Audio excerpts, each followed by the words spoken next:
See, naturally, embarrassment has the effect of shock, because when you're doing shit you ain't supposed to, or if you think you're more than, and see, this doesn't come, that era of energy doesn't come from the person who's perceiving this. That is supposed to be something that's retrospected from the person who's in the energy.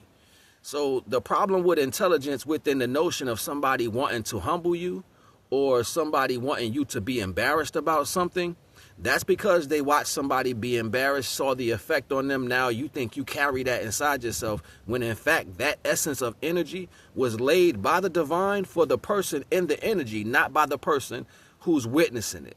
You could never stand at an aspect of reality from this point and say, I want you to be embarrassed. That's not the same as its existence. Embarrassment comes, that's why it's called embarrassment. It's the person. It's the person itself. They end up being embarrassed from what they thought they knew. So you don't get that from somebody who's being guided by divine. You don't get that by somebody who's focusing on their work. You don't get that by somebody who's being loyal. You don't get that by somebody who's fighting for what's right. That doesn't come from those energies. But if it does play a role in those subsequent energies, that's because the individuals who are outside of those morality aspects are trying to change the page so they can get the what you would like to call the feeling from what it looks like to do that to someone. They want to feel what it looks like to impress that on someone. That's not the energy of embarrassment. That's fuckery. That's something completely different. This is why a lot of people say shit and don't understand what they be talking about. You just want what you want. That shows lack of intelligence.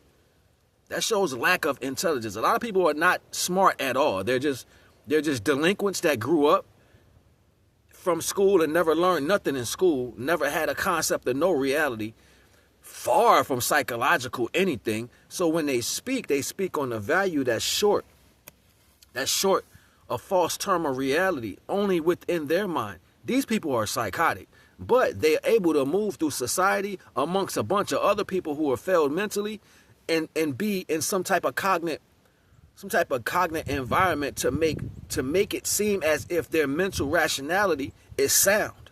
That's not a reality.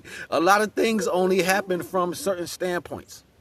That's why conglomerative, we've seen those in a large scale via movies, TV, social media, stuff like that. But you can't put that in the same retrospect as something that you have control over. No, embarrassment comes from when people don't focus the right aspect, or if you get caught up in some shit you weren't supposed to be doing, or we can go on and on and on. But it comes from overdoing a value in self. That's why it's embarrassed. You're inside thinking that what you thought you knew was about to be relevant and it ended up not being. So that's where embarrassment comes from. So for the most part, people don't comprehend a lot of shit. You know what I'm saying? And it's for me with intelligence, I really listen to people and I listen to why you're saying what you're saying, how you're saying it, why is it coming from that perspective, and if you are in the position to actually speak from that aspect.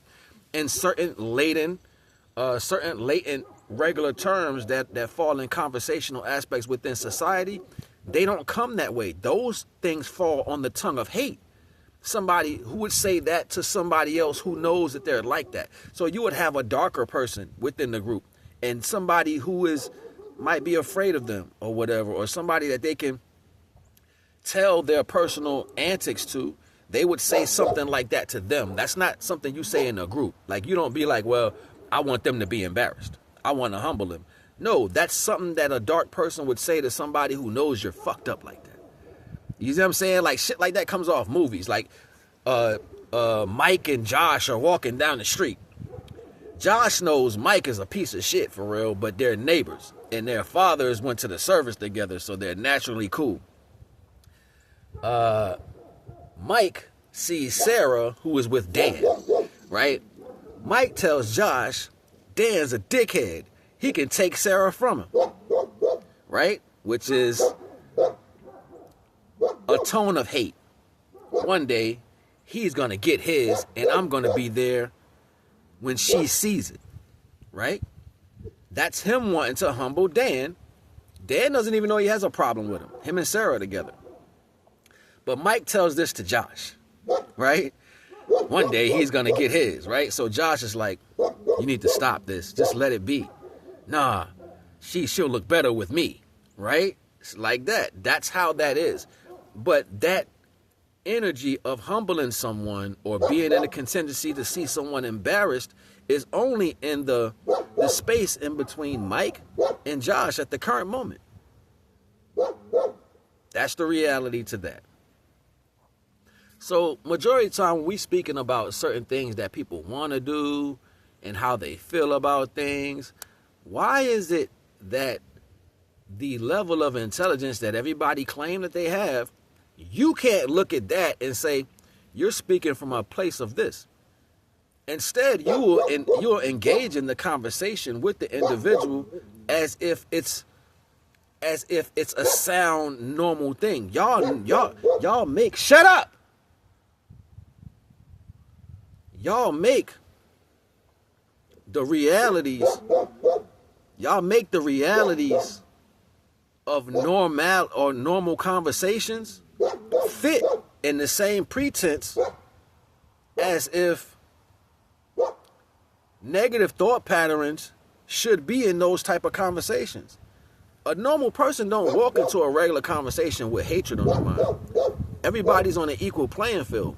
That's what morality is about. You can have contingencies with people and be able to speak without expressing or showing that you have this disdain for whoever else is around. This is why it was chose to be spoken to an individual, lack thereof of that particular value. This is why Josh became Mike's person to speak negative to about other people. This is why people speak behind other people's backs, because you literally are not going to say that shit out in the open. So how do you entertain these things? How does it roll over? Because you have more people that feel the same way deep down inside.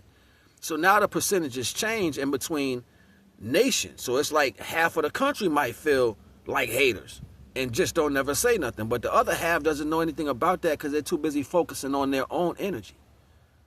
You see what I'm saying? So that be the difference. And that's why it's weird to some people to entertain certain levels of conversation. Like, as a man, I would never say, ooh, she's doing fellatio to this guy. I want her to do that to me. No, I wouldn't see that as a thing. Pornography, yeah, it makes your blood pump. But afterwards, you should feel bad. You know what I'm saying? Like, I've never felt good watching porn. You know what I'm saying? Younger, I'll be like, afterwards or whatever, you a young kid, you done whacked off or whatever, and you're watching porn, you should feel nasty. Because you're watching somebody else do that. You know what I'm saying? That's a moral standpoint. That's what morality does. It separates you from things you shouldn't be involved in the first place.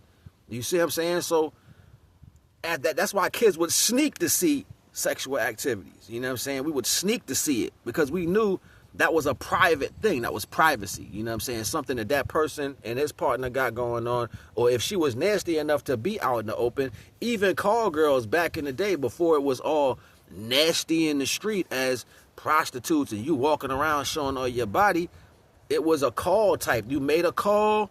It wasn't seen. It was a date. You know what I'm saying? Even with pimps, same difference. They tried to keep a level of class. And let's keep in mind, pimps were created from the honky. The honky would pull up in the car and bam, bam, bam, hit the horn. You know what I'm saying? That's why they called him honky. But it was a white dude. He would come collect the money. And the pimp was the dude in the house watching his investment, which was his hoes. You know what I'm saying? So that's where the pimp actually came from. But when the honky made enough money, you know what he did? He told the pimp to take over. You know what I'm saying? Like, this is how you destroy morality in some form or aspect. Like, it gets real deep, and there's more knowledge to that, but people don't comprehend anything. People don't comprehend anything. So this is why I don't really get involved in certain ways of thinking. But you have to watch people when they say stuff like, what about this? And I don't like this. Da, da, da, da. You got to watch these things because what the fuck are you talking about? You know what I'm saying? That's how y'all should be coming. Like, what are you talking about? And the only thing they're going to say is, oh, you don't get it. You don't understand. No, I understand you're a hater. And I ain't got nothing to do with that. I'm not putting my energy involved in that. If more people started doing that, the world would be a safer place. the world will be a better place. A lot of things that happen won't happen. They won't happen because other people won't involve themselves with negative energy that they have to carry through their lineage. Now, keep in mind, when you involve yourself with these negative energies, you know what you do? You literally put yourself involved with that. It's like saying, all right, now that's in, because you spoke on it. So you don't know the time and place. You don't know the day or the date. But because you involved yourself in those particular energy, that's what karma is. It's remembrance. So now that you remember, or you have a remembrance of that understanding from that perspective, even if it's not involved with you, you've signed the contract with your energy, investing in that particular energy to turn around and now experience that one experience on each scale of existence, all around your 360. Each scale of existence is going to be on each side. So you probably noticed it or got the experience from the side that particularly had nothing to do with you, but you was able to witness it. Now the contrast to that is going to be a part of you is going to be involved in that. And then the worst, and then it's going to go good, bad, good, bad, good, bad, good, bad, until you complete the whole circumference around you. But this is why morality is strong. When you have strong morality, you don't think into those boxes. You don't get into those boxes. That's another set of people. Just something to think about. NAGA the Wise.